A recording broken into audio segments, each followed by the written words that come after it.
Welcome to another edition of Working with Gen Z. Friends, for a long time, the golden script was have to work long, you have to sacrifice now, you have to sleep less, and you have to do all the things so that you can be successful. And perhaps success may come, there is no guarantee of that. But perhaps that script needs to be relooked at least the new generation is questioning that. And it's questioning the way in which we pursue our ambition, our goals, and the fact that if we are looking for success in that manner, does it come at the cost of your well being? Do you have to choose on one over the other? There is a very delicate tension between the old script versus the new script. And perhaps there are many who would believe that the old script still has merit, but there's also the fact that post COVID, the work equation seems to have changed fundamentally. And today we're going to examine just that how relevant is this new paradigm? Is it actually working at the workplace? Do we have evidence? Do we have stories? Are there managers who can make this happen, especially for a young person who is just coming into the workforce? And to help me with that is just a guest. I'm very, very happy to have a very experienced and a senior colleague and a friend who is going to join me for this to share his perspective and more so a actual book which kind of spells through all of this. And I'm very delighted to welcome Bhasker Jaiswal. Bhasker, good afternoon and welcome to the show. From Nikhil, thanks for inviting me. Excellent. So, Bhasker, before we go in into our questions, and this is a topic I'm sure many of us have a very strong perspective, especially for those of us who have worked for many years and we see things in one way, perhaps, but maybe the workforce now or the managers today may have a different point of view. So we'll get to that, but I would just love to hear a little bit about your background for our viewers and our listeners. Tell us about your very good career and the work that you've done before we dive in. Yeah. So basically, I'm Bhasker. I'm a advertising and media professional. So I work in the space of media planning and buying, and I think all the ads which people see and they get frustrated. I think we are responsible for that, the industry, but that is also how it works. So I have actually worked across 4 countries: India, Malaysia, Singapore, China. So I'm very similar to India. Having worked in multiple roles at the client leadership level, at office lead level. So eventually, I was the chief operating officer for Dentsu, which is one of the biggest advertising companies in the world. And I've observed work culture across countries, I would say, there to see how Fantastic. So yeah, lots of international experience and at also very senior level. So I'll be very happy to get your perspective. I know you've written a book as well, so we'll talk about that a little bit later in the show. But Bhaskar, just before we go into, you know, um, let's kind of throw the old script versus the new script. I want you to share from your perspective, just having worked for more than 2 decades, how have you seen the workplace maybe when you started and when we started, and how do you see the workplace today, just in terms of the changes that are happening? And let's put aside the debate about hard work versus smart work, but just more generally, if you can tell us what have you been seeing? think the biggest change which is ha- happened is obviously with technology, right? We have is there. And I think the definition of value of work is always going through what I call input versus output. So I think 25 years back, I think the only thing which could be measured was input, and that's in a way we were just transitioning from the factory work, white collar work, factory, and that whole exponential value which you can derive from doing work was not there. I think that's the biggest change which I see, and I think it has a huge implications on how we treat work in that way. And a lot of those industrial norms of HR, like sometimes some HR is called industrial relations also in that way, overall and human resources. I think that is the big change in that way that the person who's entering the workforce right now or who's in the workforce, his value expectations are very different from what it was before. Previously, people were just grateful to have a job. And India, especially, the economy was just 91, it just opened in that way. There was no private job. Now, there's in a way abundance of choice and obviously confusion, and therefore that whole relationship with the macro factors is, has impacted, and therefore need to redefine the relationship with have with a job or work identity, and that's the biggest change. Yeah. No, absolutely. I think you're right. different contexts. At once upon a time, technology is changing the way we look at work, and how we make it more smarter.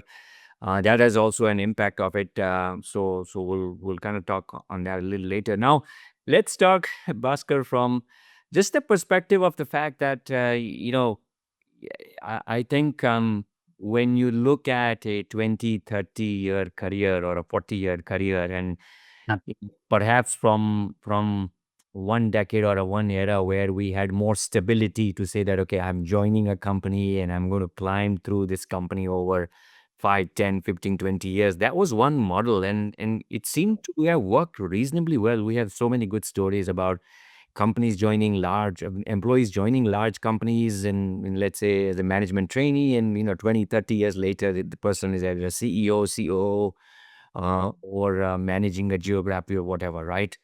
Now it seems, of course, there's a lot more chaos in the ecosystem, and careers are changing. But are we questioning? And my question to you, just as a way to start, is that to move up in the old model, you worked hard and you just went up.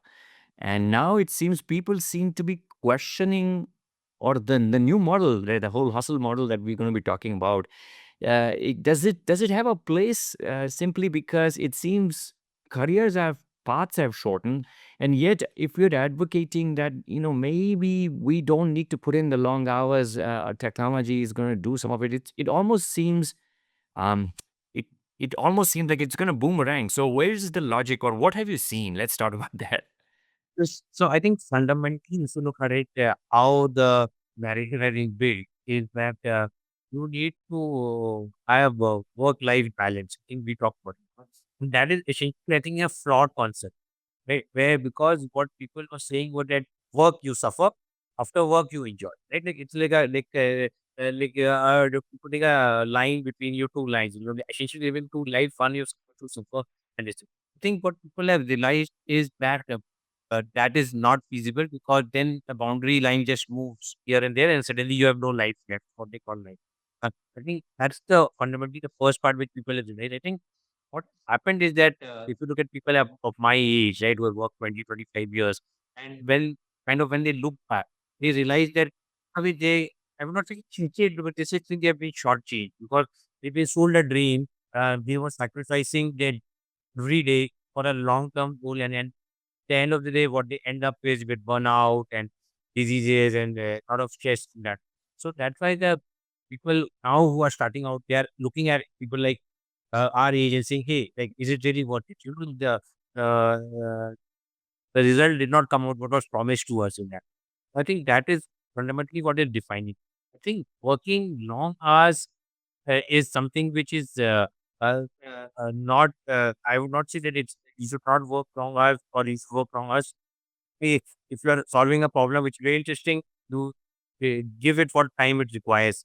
That is my own thing. But maybe what people are not complaining about long hours, they are complaining about meaningless long hours, right? When they are sitting in meetings which is not going anywhere, the boss who could have briefed them in the morning is actually briefing them at night. They are actually challenging their boundaries being included. That is what is being challenged. Wrong hour is just a manifestation or articulation of the problem. The real problem is meaningless work, which is you don't see any value, and that is where the challenge is coming, and that is where the burnout comes in. But if your heart is not there and you're not enjoying it, then obviously burnout. Yeah. So, what you're saying is that perhaps long hours by in itself may not be as bad, and it's not suggesting that we must always have long hours, but it's the relevance of the hours. But why is the Gen Z questioning that now? It seems that um, every generation prior to this seemed to be kind of following the script, and not to suggest that you need to follow it, but why do you sense, and in your own experience, Bhaskar, having worked internationally for so many years, what have you seen the younger people coming? Why are they questioning that now? I think it's like I mentioned it at A, they have seen people like people our age who have spent 20, 30 years being burnt out. So that's one like a proof point for them. I think also it's like the evolution of the workflow is in human race, right? I feel that the previous generation was just coming out of industrial era, right? Some people would have, and they were the Great Depression, a lot of things. So essentially people were very insecure. And then insecure about your job, money, life, career, take to make safe decisions. And in a way, people kind of deprioritized well-being for the things, right? Because that was the only thing. I think, like talking about Maslow's hierarchy theory, people are just trying to secure the basic hygiene factors for themselves. Now, this generation, we have seen 25 years of great world economic boom, right? So the world has moved where a lot more affluence and people have got more richer. And then when it happens, it's the right place of moving to a next ladder. And then that's when you kind of question what was being asked for you. Because if you look at the old narrative, it was basically trading hours and your identity for money. Right? That was fishing compromise or the deal with the devil which we are talking about. But now, even that age, the Gen Z relatively are richer than what 25 years back. In that way, the exposure is also much more, the ideas are being spread much faster. And also, they don't seem to buy this, right? Because it is not for them.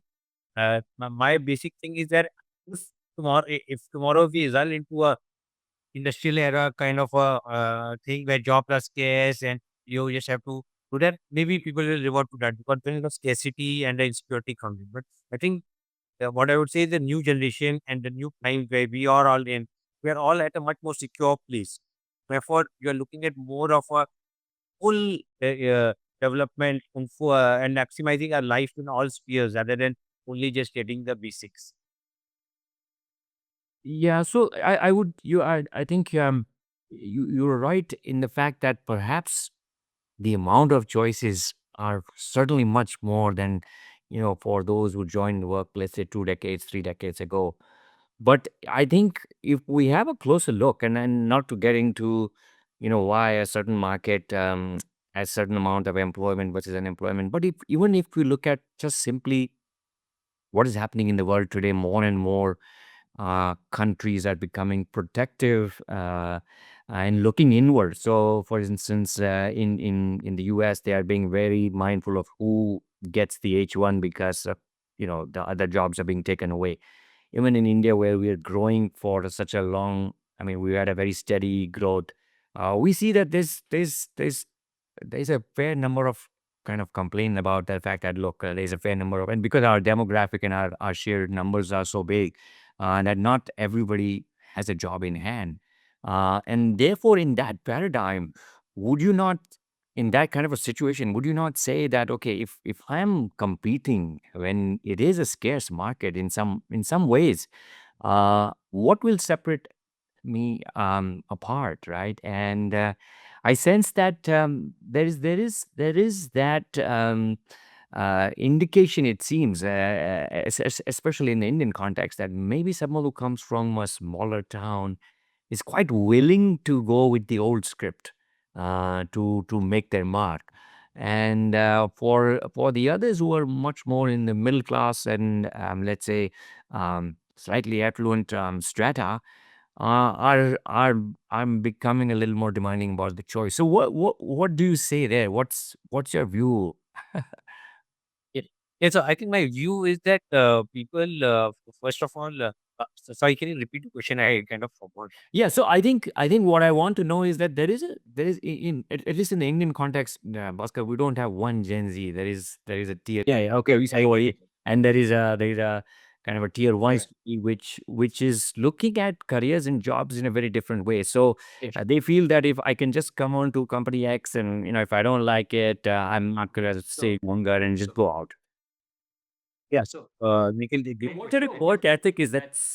I mean, that's it for that young person. so I think I will break your question into two parts. One is that a is what, how are you going to grow in your career if you are not going to so this is kind of question it's not unique for if somebody is coming from a small town with, I think looking obviously these people to me is arms race what I call of working hours is something which has been there for a long time.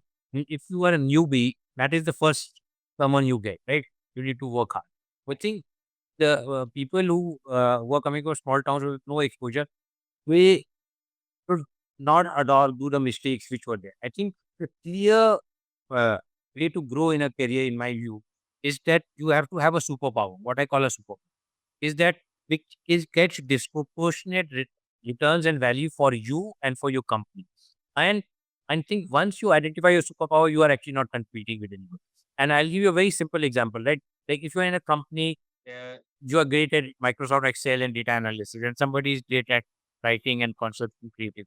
Now, what's happening is that the moment you get into this arms race of saying that I need to compete and be at best at everything, you kind of dilute your edge. What one needs to do is that identify, or maybe a mentor who identifies for you, and double down on that one. What it helps is that not only it actually you enjoy that kind of work, but also you will add much more value to it. And the ability to say no to something which you don't enjoy or not very good at, but somebody else is good at. Because in organizations, you don't work as individuals, you work as teams. And it's like a cricket team, like there's a batsman and a bowler, right? Not everybody has to do the same thing. So I think that's the first thing, that knowing that first knowing that arms race of man hours is not going to win you the battle, because everybody knows the script. It's not a secret, right? And then yeah, eventually, just like basic economics, like a price, you'll be outpriced of the market. Like somebody will be working 16 hours, 18 hours, and only there will be few winners. And that is what happens. Is that we glorify hustle based on survivorship bias, right? We say, "Oh, look, he worked so hard, and look, he made it." But actually, there are only these many spaces. So at the end of the day, if you are not that lottery winner, what have you got to with you? And I think that is a big question to ask. And I think this narrative that or advice that okay, if you don't hustle, you'll fail. I think uh, hustling in a way, like mindless hustling is not that way. You need to identify what you're good at, what how you can exploit in that way in the market, in that way, and whether you're coming from tier one, tier two, tier three. I think it applies to this thing. Is obviously your superpower may be different, right? What you bring to the table is different. Why you got hired is different. And I think focusing on that is more important. And that's why I said focusing on more on the output and then the input is more important. Yeah, so I think that's a fair point. And uh, I suppose the devil's advocate view there, Bhaskar, could be that at some point in your career, right, as we're aspiring for, let's say, a senior leadership role, it won't matter if I'm an engineer or a chartered accountant. I just need to kind of gain certain skills to run an organization. And I have seen in many companies, and I'm sure as you have, where there is someone from a very technical background and then ends up becoming a CFO of a company, and similar stories where uh, when you look closer, I think it's just saying that you know lots seems to be there. Like there's an opportunity, there is a culture of learning, but at the end of the day, that person has excelled to either bridge the gap by putting a little more there. Let's say, for instance, I'm not an engineer, so I probably can't solve let's say certain technical things the way maybe my colleague next to me can, and therefore that's the paradigm in which I would question to you, or I'm curious to know, is that at some point in your career, if you wish to gain at least a reasonable amount of expertise, right, you need to, in a competitive market, you need to do go beyond, and therefore when I say go beyond, that doesn't necessarily have to become longer hours, but that could mean longer hours, right? And so, Yes, do we want to send the message to say that long hours shouldn't happen anyway? But if I want to become an expert, I may need to put in 2 more hours. yeah, definitely. I think that's what the whole concept is. That what I always talk about it, that you should be a best of your craft. Right? That is what is going to get appreciated. To be best at your craft, you need to actually be better than everybody, not only in the company but in the world. Right? That is the mindset you have. That may require long hours, but those are not meaningless hours or something that you don't enjoy. Right? I think that's why I initially said that it's not about hustle and long hours. It's about actually meaningless work, what you're not enjoying at that point of time. And the whole narrative that do it for the greater good, right? Kind of a narrative which is there is something which we get all called for. I think to me, people have to be very clear, take ownership of their career and say what is going to drive them in that way. And everybody is different. I think this number of hours everybody is doing is like a commodity, right? I think you have to get from outside a commodity and become a brand or something which are there. So I think to the thing about becoming a CXO in that way, or going ahead operate like that. What one thing which I noticed is that uh, how high performer in election happens, right? And if you take sports, for example, where something called a high ceiling play, where the concept of ceiling, right? When Raj Singh Dungapur picked Tendulkar out of the net from Bombay and 16-year-old, he was not looking at it at how good or bad he is, right? He obviously knows he's very good, but he's looking at how high the ceiling is. I think most CEOs and I being at a CXO level would always bet on the person who has that X factor or a superpower in that way. And I think until you demonstrate that, if you're just competing with the commoditized kind of input and output words, when you answer, even though you work really hard, you will not get the reward, and you'll feel shortchanged. Hey, look at this person who's got rewarded. But actually, it's not about the hours. It's about that guy would have actually maybe there's some problem to solve, and he went ahead, spent 50 hours solving that problem, and came back and we saved thousands of hours for the company. Now, for you, it is only the 50 hours he put in, whether you are putting 1,000 hours that way, but actually the value which he is deriving. And then he would have to go and learn new things, be innovative, create a solution, right? I think that is the mindset which I espouse, where you need to kind of be very focused on trying to do be the best in what you're doing, and also try to, and you're not going to, everybody has a limited amount of energy, right? So you have to stay to know things, or agree that okay, I'm not going to be best in everything. But I will, the thing which I am best at will be better than everybody. And I think that is the kind of choiceful thing you do. And when it requires a lot of hours to work, refine that the product or a solution which you're doing, great, because that is what is going to define your legacy. Yeah. Yeah. No, absolutely. So let's, Bhaskar, I want to turn the attention now. One question towards if you are a manager leading Gen Zs, what have you seen? And then we'll flip it from the Gen Z's perspective. So, having worked internationally, what have you seen from a culture perspective? Do you sense that the manager today in some markets, in some of the geographies that you've been there, or even vis a vis India, is there a implicit expectation of doing the long hours, and that's how the paradigm is that okay, if So I will not doing that, put then long layers. hours. I think first we do the sorry, you're there. Sorry. So I Yeah, will I'm not here. say Please long go hours. I ahead. think first we should get breakdown and see what is really street. Uh, so first, what I would do is that instead of looking longer, it is a let's look at the problem or the reason why it's happening. I think it's a relationship which you have. But then I think what you're referring to is a master-slave relationship, Mm. right? Where the boss kind of thinks they own you or the company owns you in that way, and you are also kind of following that script. I think if you look at different markets, I think India, obviously, there is kind of a patriarchal, authority-based management style which is there in that way. I think in China also, when I was there, I would hear stories like government companies and like large bureaucracies that's there. But what I want to see is that is something is based on resentment.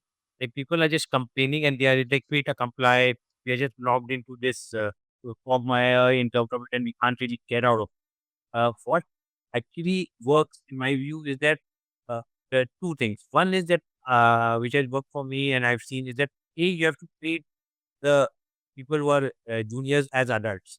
There's a lot of time that people we try to treat them as children, right? Like they will say "bacha hai," sorry, they'll say like he's like a kid, the new kid on team, in that way. So the moment you kind of apportion that kid language to them, you think they're kid. And the second is obviously like you have to treat them in terms of responsibility, right? I think the moment you remove those things, they will take ownership in that way. And Gen Z, with the new generation, everybody appears to be talking like an adult and then like a child, right? And the moment you do that, you're not trying to control them. It's like long hours is like basically saying, oh, you need to go to school and go to tuition and go to this thing because you can't make decisions for yourself. Right? That is kind of very prescriptive in many ways. So I think that is the whole thing that the moment the senior managers stop thinking them as grandfathers, right? Who have to give this their loan to the juniors and start thinking and treat them as friends, brothers, and obviously they have got great ideas in that way. And I think that's the mindset state change from the managerial side. I think from the employee side, I think as long as you treat yourself as a own company. That's what I always say. That you are dealing with a organization who's valuing your skills and they have hired you for a job and you can deliver the best and they don't own you. I think as long as they, and what I'm totally saying is that the relationship should be equal for best for parties, for the boss, for the employee, as well as the company. Because if we are talking as adults, and solutions can come whether uh, and following the unwritten rules which will have to like kind of being blackmailing. Yeah. No, excellent. I like your point about how the managers should look at more as a relationship and how do you see your team and your colleagues nearby rather than just a simple reporting relationship, which I think as you said, I think there is always sort of disengagement that can happen. Now, Bhaskar, just to take the point about the Gen Zs that you made in the second part of that question, what would you say to the Gen Z who is either worked for a few years or just coming in? And I think the script about fine, not doing meaningless hours is all well respected. But what's your advice? I mean, I think just in the spirit to make sure that it's not taken out of context or taken too literally, right? Where because we've all seen where you hire four colleagues who have a similar footing entering into the door. And I've actually seen where HR people in the orientation will say that, okay, there are 150 people today and only 40 of you will make it to the C-suite and the rest won't. And I think it's a function of competence, but it's also the fact that when you have peers in the system where you can learn from and you have to collaborate, etc. But at the same time, you always heard the story that that person stepped up and did a little more in that project, and that's how the client was happy, or that person went above and beyond for to service that particular client, and they just are very very happy. What advice do we want to give, or what should we be the messaging there, right? That okay, don't overlook something at the cost of saying that okay, it's 5 p.m. and I'm going to go home and you're crossing my sort of workspace or the home boundary. So I think two questions. I think the first part of the question is what happens when somebody is getting it. I think this is a very Gen Z term, FOMO. I think one should not get FOMO, right? Because I think what we have to treat as a career is like a marathon or a long thing where you are actually living it. So sometimes some people will get ahead. Some people have also talent there. They are trying to maximize it. I think this is the classic trap of. I'm not talking about avoiding work like you said. It's like game. I think some people will definitely get ahead. Long race only up 25 years. You know who's ahead. We have seen so many times that somebody who's your junior after 5 years becomes a senior. Right? It is essentially a very natural trends which is happening overall. So I would say first advice to Gen Z is that don't get FOMO in terms of like just if somebody is winning, right? Because it's a long race.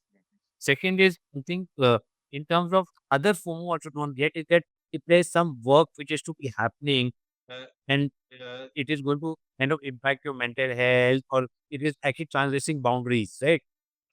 It's okay to say no, but as long as you deliver. To me, I think what most bosses eventually come to the realization. I think I've seen so many cases of people uh, in organizations who actually set their boundaries and then they will actually deliver the work own conditions in time. So the boss will never complain, and people will complain of favoritism. What they're not looking it as and that guy is actually delivering, and he's kind of negotiated or maybe educated the boss that this is the working or whatever, and then know that individuals have different constraint outside work. Somebody has children, somebody has job, take care of the mother in that way. So I think again, going to output is very important. I think whether you work till 5 a.m. or 5 p.m. is moot. Right. What is that whatever responsibility you are taking and delivering, think if you establish a reputation, especially about talking about people who have got 4, 5 years of experience, like your reputation is pretty much there. I think most bosses are always paranoid when they think that something the ball is going to drop. If the ball is going to, and they only focus on the people who they think the ball is going to drop. So if you're getting 4 reminders from your boss, that means the boss is not trusting you. There may other people not think the boss is not calling because he's confident. I think that confidence and trust is something which you need to build. And I think after that, these chains of people calling at 5 o'clock will automatically vanish because once you deliver in that. So again, I would use the FOMO in both contexts. Don't get bothered by people getting ahead. That's okay. The long race, and don't get FOMO of trying to put in more hours. As long as be confident, what is the and this is goes back to the whole thing about what is sustainable, right? If you are going to to burn yourself out and to finish a task, and then you're not missing for 3 days because you're sick or whatever, or you're trying to quit the job because of burnout, then what would it do to anybody? So it's okay for you to do, but always have the goal in mind of your company, your team. Never where the task can be finished. I think your work hours. I think we have seen that bosses, as I said, that have very different benchmarks for everybody else, and you should be the person who gives you the trust so that you can enjoy the working hours you want. Yeah. No, absolutely. I really like the advice. I mean, I really like what you said that it is a long race. I think that's a very important message here, Bhaskar, because I think too often everything people want, especially in that generation today now, and I think being able to build that sort of delayed gratification or that long longitudinal view is very important. And the second is about just doing what it takes to get the trust of the boss. I think life can become much more smoother. Two more questions here, just Buster, just to build on. In a hierarchical society, like let's say in India or even in the Asian context, like a lot of times as we talk about tier two, and let's say if there is a person who comes in simply because he or she is landed, and this is such a big thing for them to be in a job, right? And we often tend to even see that perhaps this person is just kind of now getting more work, right? The old saying, like, those who work get more work and everybody else gets space and perks. So I think, how do we what just a general kind of a question here, that what can the Gen Z say to the bosses in a very meaningful way, that okay, you know what, I think I'm doing my fair share, but it looks like I think to expect that to come on weekends or to work a little at 9 p.m. or 10 p.m. every single day, because there's always that one view, at least in our society, is that okay, the moment I disagree, that can be kind of held against me, or that's gonna go sour in my next appraisal, etc. So I want to raise this because it's a fairly practical situation here, Bhaskar. So what's been your experience, and what do you say can if you keep in mind? Yeah, so I think two things. The first thing is that what I will call what you're talking about is a competence curse, right? The person who does the work gets more work. In that. I think that is pretty evident in that. I think one thing which I realized is that if the situation which you described in P2, you don't have a good relationship, right? But it's kind of what I call a toxic relationship, right? People is kind of hurting you in that way. And I think sometimes those relationships need to be let go, right?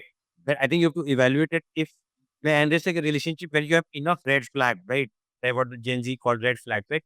Kind of. So I think to me, you have to be able to see whether this situation is uh, ca- uh, can be fixed so that you can work long term because you enjoy everything and the pluses are outweighing the minus. But I think what you should also be aware that sometimes some situations, because of various things, may not be solvable. So first, have that in mind. In that way, the second is once you have that in mind that okay, this is a solvable situation, then it is just more about uh, saying whether this is a recurring problem or a one-off problem. Yeah. Right? But I think that is the level because we may get very emotional and say this thing, but usually what I've seen is usually this is a habit-based thing, recurring problem. Bosses are more controlling in that way. If it's a recurring problem, uh, then the third question which I always ask is it a people problem or a structural problem? And I think this is very important because people don't put that list. Sometimes why the reason why you're getting more work all the time, it may be a structural problem, not a structural problem, not enough people in the team because the business margins are very low. Therefore, people have to work hard. Because if say there's a business which is built on labor arbitrage, right? And essentially on overworking, and we just saw there was like bit revolt in Noida on overwork. If the business is built on that kind of premise of exploiting people, then there's no way out, right? But most businesses are not built like that. Right? It is just that maybe you are experienced, and this is what I tell everybody, right? Most people who are very overworked, and if you ask them, is there anybody in the office who does nothing? They can point to the person next to them. So there's no. So obviously, these two people who are sitting next to each other are experiencing totally different realities of the company and are the same boss. So it's nothing is like absolute in that way. If it's absolute, obviously you should go ahead and uh, do something about it. But I think once you realize that, you have to address the structural issue. Yeah.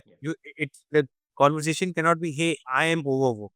right? Because Yeah. that is essentially your grievance. You're not helping the team solve or if you say, hey, I think our resourcing is less, or we don't have enough tools or softwares, or the way of client is briefing. Sometimes I work in the service industry. Sometimes the inefficiencies or these kind of escalations were happening because the client got into a bad habit of like calling the agency at 7 p.m. or whatever, right? And then it's something the junior person cannot address, but he can take it to the senior person and talk to the boss said, hey, this is what the problem is experienced by the team. So as long as I think it is a structural problem affecting a lot of people, it is solvable, right?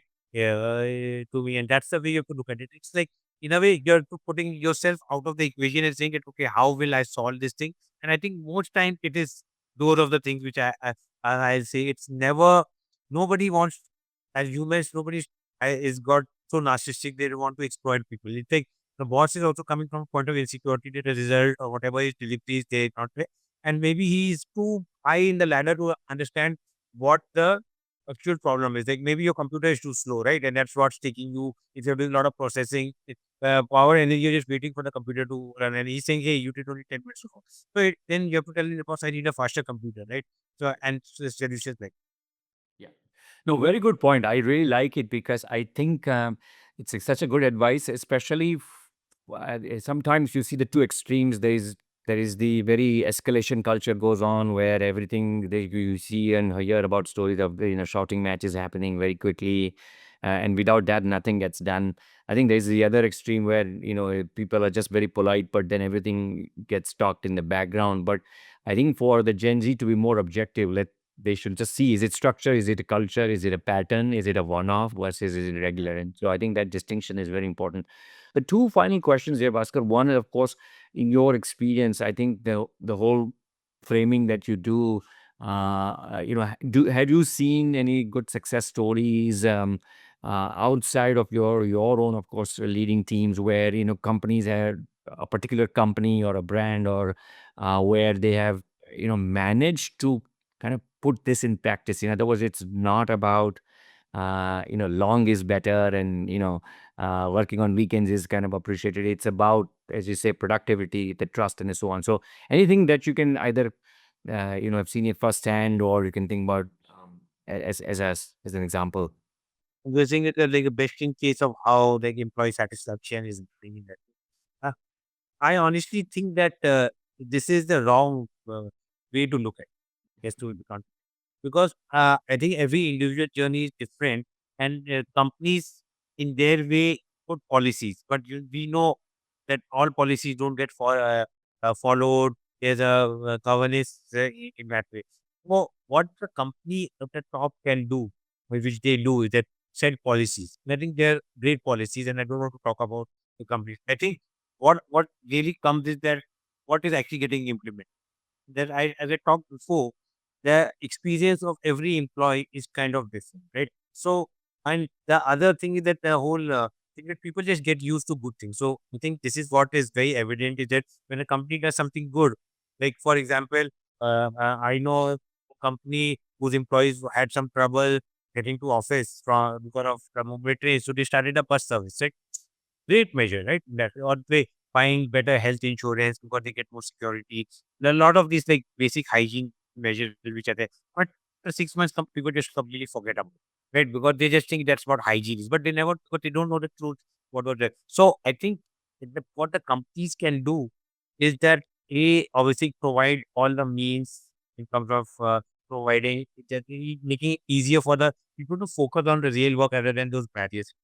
But once it comes to actually experiencing how a company is supporting you in mental health and habits, I think it's an individual journey. I think everybody, and this is where I always say that you need to take ownership of very one thing because just joining a great company is not going to change your life, right? You have to realize that every team in the company, big companies have got a slightly different culture based on the boss. Every people sitting next to you have got different experience of the company, and it's just like a movie, right? Like people enjoy a movie, don't like a movie because somebody likes horror, somebody likes comedy, and I think the thing is that pitching the companies obviously are doing the best, and if they have basic structural issues they have to solve. As an individual, I always say and you need to solve it for yourself because your problems may be different from others in that way. Because if it's a collective problem, I think most HRs will kind of be addressing it in a very basic level, but there are limitation of what they can do.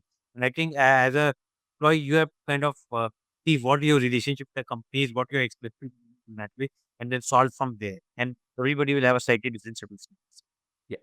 No, I think very nice. It's very contextual. I think it's you writing your own script. You kind of making the most of what's in that environment, right? We've heard enough stories where in a very good culture, people are still unhappy, and we've heard people are doing some fantastic work. Just the way in which they carry themselves and the relationship with the bosses in a not so structured system and so on. So, final thoughts here, Bhaskar. Any just as a way to close out, what could be just if you had to give one advice either to the manager from a manager's perspective, kind of what should they do and not do, thinking about the workplace now, and also importantly the one do and the don't, maybe from a Gen Z's perspective, just keeping in mind like, okay, I'm leading a new cohort with a very different context, and the Gen Z coming into the workplace with a very different context with AI and so much disruption, but the fact that they have 30, 40 years still ahead of them. So any final thoughts on, what? I think I will just say like if we're trying to it, like fun and happiness, right? I think let's not make work something which we need to suffer. And I think therefore, and also when you're looking at fun and happiness, don't park it for 40 years later. I think we live every moment. We need to enjoy every moment. And I think what we need to do is that we need to do the work to enjoy it. Obviously, if you look at currently the work which we do, sitting in air conditioned office, sitting in the front of a computer, have like-minded people solving next problem intellectually is a great thing to do compared to say 200 years back, right? So they are a lot privileged. But I think don't make this thing something which is like a war where you need to lie. I think the managers as well as employees, I think you have to seek every day. And that's why in my book, there's an analogy like treat your job as a date and not a spouse. Basically means that you should actually go and date is that, people, the moment they stop enjoying dating somebody, they kind of move on, right? But they will do everything to make sure that is very enjoyable, right? So it's a great experience to have. I think if you bring that same thinking to your job, what will happen is that you will enjoy this thing. The moment there are red flags, you know where to go, and yeah, and if there are orange flags or beige flags, then you fix them. I think, but don't treat it as something which you need to see. I think that's a totally wrong mindset. Both for the managers, you should also start enjoying your work very hard, and Gen Z definitely they will appreciate the fun factor and then meaningful work. Yeah. Fantastic. No, what a good advice. I think I think we've all learned all too well. Certainly post COVID, life is too short, too precious to, and not to say that work has its own place, but as you say, make it happy, make it an enjoyable experience, both from a manager's perspective and the Gen Z's perspective. Yeah, and you should seek it. I think that other Yeah. thing is, I'm not saying at a generic level that okay, Yeah. be happy. I think until you actively kind of look through that lens, maybe sit back and say, hey, like, did I have fun today? Was it a great day for me? In that way, you are not going to get it. It's not going to happen outside. I think, therefore, whether you're looking for a job, a team, uh, boss, whatever you're doing, I think we have left that out of the equation. People are looking at location. It's very fast. IPL, right? You are not actually looking at the biggest variable which should be kind of defining your life and job. And I think if we seek it, it may, and the book, we have got a lot of techniques and practical tips what we can use to get it. But to me, that is something which I need. Yeah. No, absolutely. Uh, Basir, you also just now as a way to close out, yeah, this has been fantastic. I think lots of very honest conversations about what should be done, and not to throw out the old script, but how do we look at the new script in a meaningful way rather than taking it too literally, and then also not being wedded to the old script. But you've written a book also. So briefly tell us about the book, and also as a way to close out, where can people reach you? What are the different places where people can find you if they want to get in touch with you? So I'll just give you a background. The book is called the Zen Hustle Code.